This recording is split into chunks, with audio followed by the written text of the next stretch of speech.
So Bo Nickal is completely delusional. He trashed Khamzat Chimaev on his podcast with Chael Sonnen, and pretty much none of what he said had any merit to it. He disregarded Khamzat Chimaev's quality of opposition and really even questioned Khamzat Chimaev's level of wrestling and was like talking down to Khamzat in a belittling way as if Bo Nickal has done more in his MMA career. I'm going to go in depth and react to this interview, but that's not all, because we're also going to look at Kamaru Usman, who had a bit of a meltdown when asked about the welterweight division by his co-host Henry Cejudo on the Pound for Pound podcast. And another one, we got a big fight announcement. We got Burns versus Morales in Miami. So 3 topics to go over. I want to jump into the Bo Nickal situation. I'll call it the Bo Nickal debacle right away. It was downright embarrassing for him to flame Hamzat in this way and think that there would be no repercussions, right? Fans aren't looking at it and being like, wow, Bo, you're so right about Hamzat. I think they're like, what? Bro, you're still on the, relatively noob scale as far as UFC fighters go. Sure, he beat Paul Craig, but it's also like a washed Craig. But that's besides the point. I want to get into this interview. Let's listen to Bo Nickal, a.k.a. the next Michael Chandler. Let's play the clip. What fights are you excited about in the near future that are happening? What are some fights that you got? Bo Nickal's next fight will reignite the conversation of Bo Nickal versus Khamzat Chimaev. There is nothing I enjoy speaking about more than what would happen with Bo and Chimaev, and I don't just want to talk about the fight or 3 rounds. I got to pause it real quick. Can Chael Sonnen ever get a name right? Khamzat Chimaev. He kills me with that. If you're wondering why it's a little quick, I like watching some of the videos in 1.5 speed. If that's bothering you, I'm sorry, but I think the flow is better because Chael's saying a lot. We got to listen some more, and then we'll get Bo Nickal's reply to Chael. Rounds versus 5 rounds. I want that specific takedown. Who's going to go for it? Who's going to get the other one there? Are they going to go for a double leg? Is it going to be over under? I like that entire argument. Which one is going to get tired first? Which one's going to try the takedown first? Everything about Bo versus Chimaev is exciting for me. Somebody's has got to go. That line never stopped working in sport. We just don't get tweaked out Chael Sonnen is what it sounds like. It's crazy how excited Chael is for this potential fight. He's like inflating the ego of Bo Nickal substantially. Bo is not at that level. Chill out for a second. He just beat Paul Craig by a decision. And now we're putting him into the conversation to fight Hamzat, who just wrecked Robert Whittaker. It's crazy how much the glaze by Chael Sonnen is on Bo. Now, to be fair, it's not like this video went viral on Bo's channel. He's got what? 19,000 views. I mean, it's quality views. He's got only 49,000 subs, So, I would say, decently watched, but damn, delusion is crazy in this one. I just want to play more clips. Let's listen to the 1.5 speed. going to see it in MMA very often because we just don't get guys that make it to a top level and they have such pristine records. So I'm actually interested in that. I'm a little bit annoyed that you haven't been called out by anybody yet, but this is simply not true. Hasn't been called out by anybody yet. He got called out by Ikram Aliaskarov and never replied to the Dagestan Savage. Even Daniel Cormier on commentary was shutting down a potential fight between Bo and Ikram because they didn't want Bo fighting at that level. He's fought hand-picked opponents where he has advantages over them to build the Bo Nickal hype train. He's got the All-American wrestling base. He's, a red-headed American, and he's a big Trump supporter. So the UFC is in full swing backing him with everything they have. Now, nothing wrong with whatever political views he's riding with. I ain't shitting on that side of things. But at the end of the day, what we've seen in the octagon from him has been okay. It hasn't been sensational. Cody Brundage stopping a takedown and throwing you is a bad look. Yeah, sure, he won that fight, but it's Cody Brundage, though. And he didn't have great moments. Hamzat would have ran through Cody Brundage easily. Come on now. What are we talking about? Now, I want to go to the next clip, and we'll listen to Bo talk here in this clip. It's more about him. We got Uncle Chael's delusion out of the way. Now let's listen to Bo talk about the potential Hamzat fight. I got to keep it at 1.5 speed, bro, because Bo was talking like turtle speed, like 1, 2, 3. I'm like, I got to double the speed or something, man. Or I guess, times it by 1.5, 50% quicker is needed. A little bit because it's like, oh, well, let's see if I get into the rankings and he's number whatever, like we can fight. But I feel like that it's owed to, I think, us as fighters, to the fans, to the MMA community, for that to be a world championship fight. And Owed? How's it even? How is that even a discussion? How's that even a talking point? Owed? We owe the fans me versus Hamzat for the belt. Neither one of you have a belt yet. Now, sure, I think Hamzat's got a good chance to get the belt, but that's besides the point. He still would have to get through the middleweight champion, whoever that is at the time, with DDP and Strickland tangling. Bo Nickal needs to win a fight against somebody ranked. He's yet to do that. He needs to fight somebody decent. Like, okay, the Paul Craig win holds weight because they're flexing Craig's nice W's. Oh, well, listen, Paul Craig, bro, he tapped out Magomed Ankalaev 7 years ago. He snapped up Jamal Hill's arm like 4 or 5 years ago. I get it. He's got these nice wins, but he was on a losing streak. He looks pretty flat. He got brutally knocked out by Johnny Walker to close out his light heavyweight career in the UFC. He's just kind of like a fluky journeyman type fighter where he somehow has wins over relatively elite guys. But he still got losses to lesser fighters. And yeah, Bo went out and beat him, but to put now Bo in a title talk because he won a decision against Paul Craig, that just really makes no sense to me. I want to listen to the rest of the clip.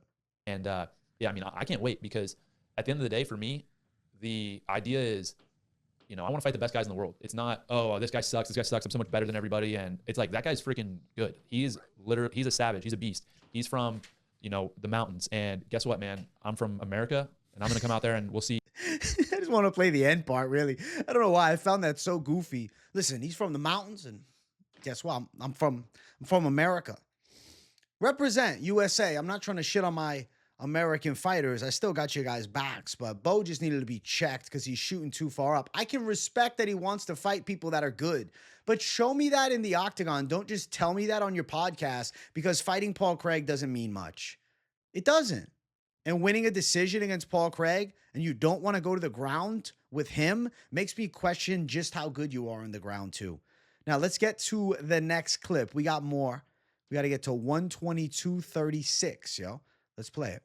You know, what information do we have? We have a short video of him training with good wrestlers. So that's maybe, you know, 1% of what's actually going on. So maybe you can extrapolate and say like he's doing really well all the time, but maybe not. We have video of him beating up some high school kids in Sweden. So take that for what it is. And then we have video of him throwing down guys in MMA who have never grappled. Really, MMA guys who've never grappled. That's crazy. They've definitely grappled. They've grappled at a high level. Robert Whittaker has won grappling competitions before. Gilbert Burns was a high-level grappler. Hamzat took him down, but he didn't want to risk playing the game on the ground with a high-level jiu-jitsu champion. There's no question about the legitimacy of Khamzat Chimaev's grappling skills. Zero, zilch. You can't argue it. In MMA, he's an absolute monster as far as wrestling, ground and pound, and top control goes. Now, sure, you can say, oh, well, his gas tank could potentially be a problem. He looked a little tired against Usman in round 3 and Burns in round 3. Okay, sure. You can bring those mentions up, right? You can say those things. They're reality, but he also wrecked Robert Whittaker's jaw. He's got a one-punch KO of Gerald Mearshart. He ran through Kevin Holland like he was nothing. Hamzat's a monster, and as far as I'm concerned, he's getting better and better every time that he fights. I don't know how Bo can so comfortably talk down to Khamzat Chimaev as if he's done so much more in combat than him. Like, I guess, sure, on paper, he's a better collegiate wrestler than Hamzat. Yeah, for sure. He was in, you know, a high-level American wrestler. But Hamzat's still great at MMA wrestling. This is MMA. This isn't wrestling. Now, I want to play the next clip. It's a little bit more of Bo flexing his own stats and essentially questioning the level of Khamzat Chimaev altogether. Let's make sure we got to the right time. Yeah, we did. Let's play the clip. I think that he does have skills. Do I think he's like a top-level world-class wrestler, a guy that could be, you know, top 3, top 5 in the world? Probably not. Maybe if he trained wrestling full time, he could. But right now, I don't believe that. I think right now, myself, I know that I'm a top 3 guy in the world. I don't think there's really a guy in the world at 86 kilos that could beat me in wrestling right now. So Bo's saying he's the best wrestler in the world. Khamzat could be the best wrestler in the world if he trained it specifically. But Bo's also training MMA full time, but he still believes he's the best wrestler in the world against people that are specifically focused on one aspect. He's really trying to take over all domains, man. Bo's running the show. Best wrestler in the world, best fighter in the world. Dog, what can Bo Nickal not do? Most badass ginger in the world. Is he trying to be, I don't know, a Taekwondo champion next? Maybe he's doing Kung Fu. I don't know. Eating challenges, sled pulls, strongman. Bo Nickal is the do-it-all type of guy, the true All-American. Now, he delusionally compares him and Hamzat skill set-wise in more of a context of fighting, which just has me going like this, scratching my fucking long hair, wanting to slap myself in the face. Like, what? Is this reality? Is Bo Nickal this delusional? Yes. Against me is, dude, you're gonna get tired. Like, you're going to go like this, and I'm gonna go like this as the fight goes on.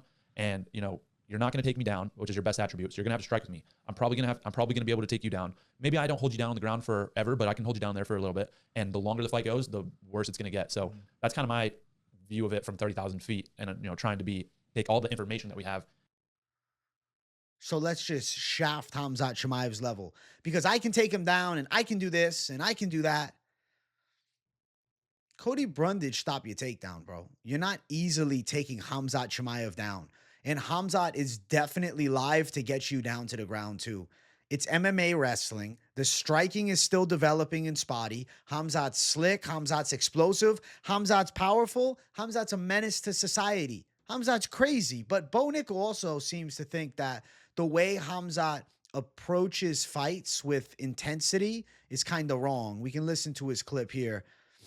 I'm in shock that Bo is steeping this low. I mean, after the Paul Craig performance, I actually actively defended him in a sense. I was like, Craig's experience, he's still, he got good work in and he's just a developing prospect, but he's out here talking as if he should be a valid contender. Like, chill out, chill, far from it.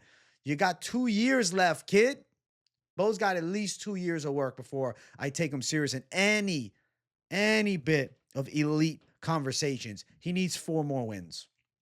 He needs impressive finishes. He doesn't need to win a safe decision against Paul Craig. Let's listen to the next clip. Yeah. So here's the difference, between Hamzat and I, because I think we have similar, our bodies are kind of similar, and we have obviously grappling base. So there's similarities. But you look at me when I go out to fight, zero emotion, no emotion. I'm competing. I'm here to win. Him, he's charged up. He's screaming. He's yelling. He's coming out. And a lot of MMA fans nowadays. He looked pretty chill leading up to the Whitaker fight. He even said he's more calm now. His demeanor is more even keeled now that he has a son. I think this is out of date, out of context, and completely delusional. What does before the fight going, have to do with anything that happens in the cage? Maybe he's got more charisma. Maybe he's got more flair. Maybe he's got more fan appeal. But I don't think that pre-fight antics like that have anything to do with what happens in the cage. I mean, you can say, how is he an emotional fighter? He's an aggressive fighter. Now, unfortunately, good man Robert Whitaker ate a little, side blow during this podcast. For some reason, he had to kind of throw Whitaker under the bus. Down like Robert Whitaker and choke him out. But me and Robert Whitaker are two different. That's not the same. That's not the same thing. Yeah. He's not doing that to me. There's zero chance. I guarantee you, there's 0.000% chance that he's ever going to do that to me. Yeah, I mean, Usman. There's 0.000 chance he's going to do it to me. It sounds like anybody's saying they're going to beat anybody. Like, this is just pure talk and bullshit, but he's so confidently saying it, I can't even take it as seriously. He's saying, I beat Hamzat because Hamzat can't wrestle with me. I take Hamzat down, but who's taking Hamzat down to prove that you can take him down?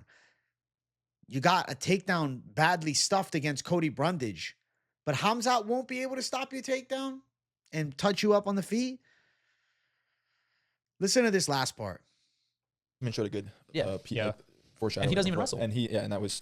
He said Usman showed a good takedown defense, even though Hamzat beat the fuck out of him in the first round. And he just said Usman doesn't wrestle. Usman's a lifetime wrestler. What do you mean? Usman doesn't wrestle. Huh? That's strange. I'm confused. This interview not make sense to me, brother. I really don't get it. He's gonna, I don't know, He's the next king of coke, bro. That's all I can really imagine for Bo Nickal. He takes an L. Well, he's going to find a way to sell the story that he didn't really lose. This is the second coming of Michael Chandler, cut from a very similar cloth, to be honest. It's similar vibes to Chandler. Now, he hasn't lost yet. So, you know, the cope hasn't gotten out of control to that extent, but it will. It will at some point. It will. All right, let me get this next clip played up. So this next clip is going to be Uncle Chael's delusion about the fight. He talks really fast, so I'm actually going to bring it down to normal speed because, you know, Chael, he sounds like he's tweaking on regular speed. At 1.5, it was just a little too fast. So let's listen in. They're like they think Bo's gonna go down and he's gonna be on his guard. It's like no, he's gonna get back up. Yeah. You gotta be sure Chimaev can take him down, but to win this argument, you gotta be sure he can take Bo down 3-1. You have to take him down to get as much time on top as Bo will need with one takedown. That's what the part of the argument that I feel people miss. Hamzat's going to have to take him down 3 times to get as much top control as Bo is going to get on one takedown? What? What are we even talking about? That's reaching so far, and that's such a specific example. You guys really believe this? Chael, you don't believe this. You're telling Colby Covington he was going to win that Buckley fight. You don't believe this, Chael. I know Bo's your boy, but you know that Khamzat Chimaev's hips are steel. He'll stop that takedown. He'll punch Bo Nickal right in the face, and Bo's not going to like it. I think Khamzat could knock Bo Nickal out on the feet. People forget about Khamzat's power. He hits hard. Khamzat's a monster. He's terrifying. Bo's a great wrestler, but he's still a prospect. And he's talking like he's a proven contender. It's like, pipe down, bro. Your win is against Paul Craig, yo. Chill. Take a chill pill. Take a chill pill, Bo Nickal. Take a step back. I know that you think this makes you look better because you're saying these things, but trust me, please, just believe me. It doesn't. It makes you less appealing to fans because they view you as cringe and delusional. You want to talk shit? Fine. But these takes are dumb. Now, what's weird is Bo Nickal also said something about he's the only fighter that only trains wrestling. I'm still trying to figure out exactly what he means by this. We'll play the clip and listen in.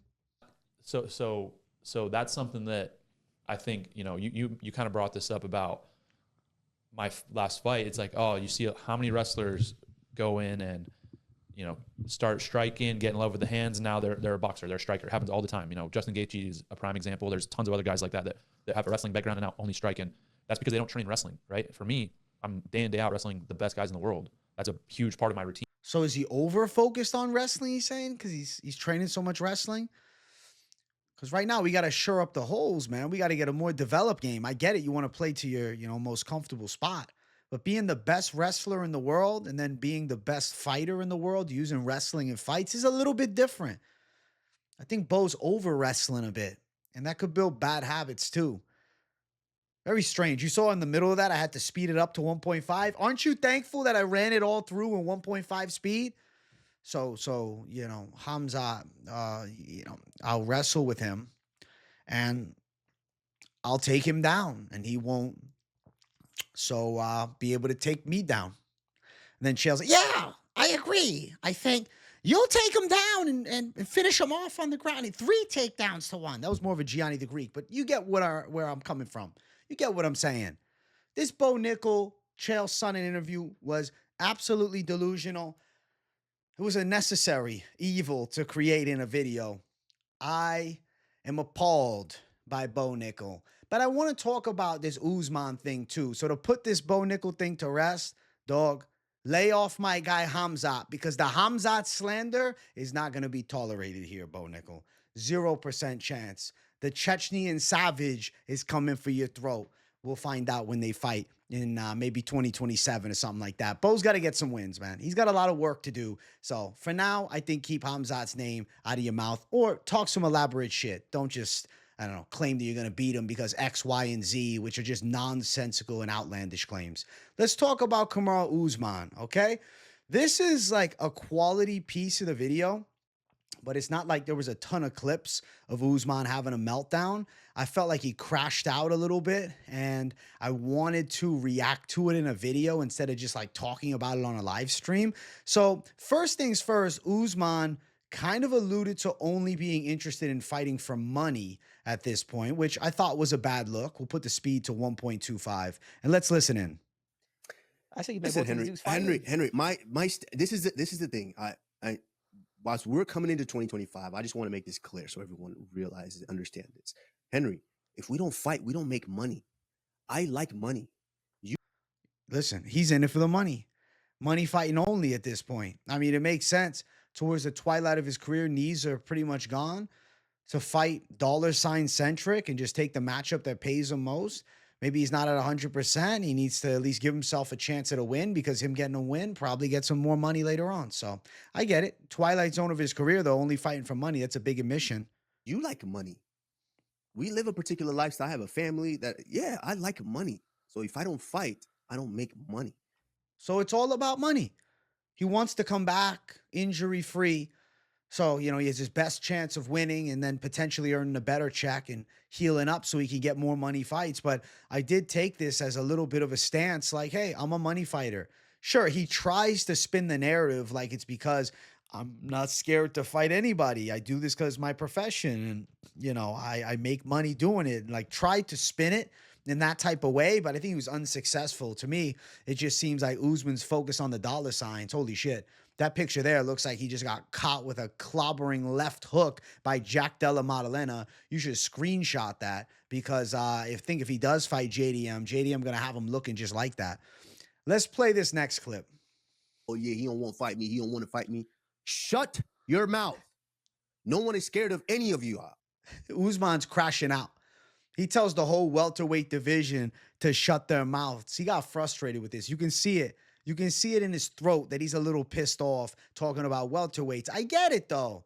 Bilal came on his show and gave him hell to deal with. Bilal got under his skin bad, and he definitely lost that argument, which is why they never posted the clip from the Bilal and Kamaru Usman heated exchange, which is now a hidden meme that we'll just wonder about forever. And you can, probably assume that Usman not being the man anymore, it's pissing him off, and that's why he crashed out like this. Let's keep listening. I've been at the top of the division, pound for pound, with an iron fist, spanking all of y'all for a while. So listen, when I am healthy, I will get in there. I want to fight, and I can't wait to fight, to whoop one of y'all. So shut your mouth, all of you stupid welterweights. Shut your mouth and wait for when I am healthy again. Shut your mouth and wait. All right, well, listen, we're waiting. We've been waiting for a while. I respect Usman for taking the short notice fight against Hamzat, but like he said, he's about money, and he made money for that. That was just a money grab. He took a little kick to his legacy, just a little kick to the legacy to make a little extra cash flow. Because it's like, it's not a welterweight fight. I'm fighting Hamzat at middleweight. It's not a big deal to lose that one. He's a money fighter now, and he wants money, so he will be back. And I think he's going to look for the biggest paycheck. I don't know who that'll be. I was hoping it was Jack Della. I hope that it's Joaquin Buckley. Maybe it's going to be Ian Gary. Interesting fights on the horizon for Usman. But a little bit of a sad day, right? Usman admitting he fights just for money. Usman now kind of crashing out and seeming to be like losing confidence and getting like this frustration.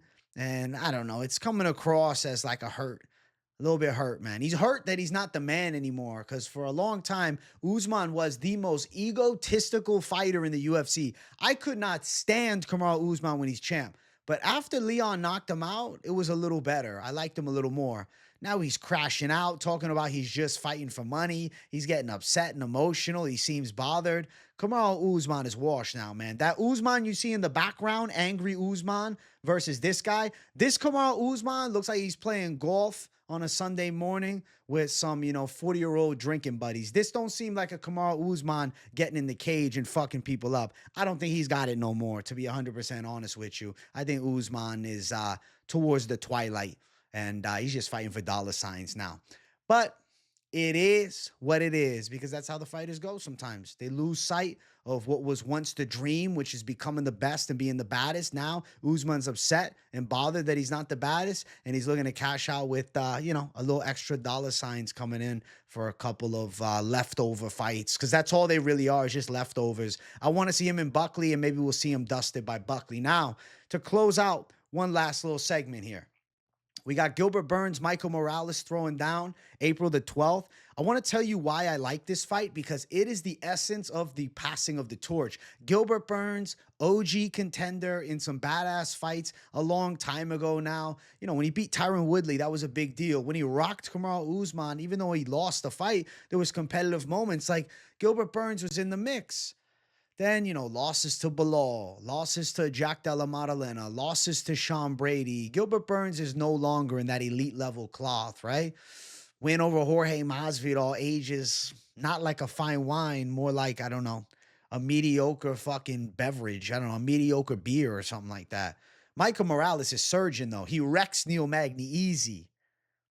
Beating all the guys pre-rankings, like, pretty cleanly.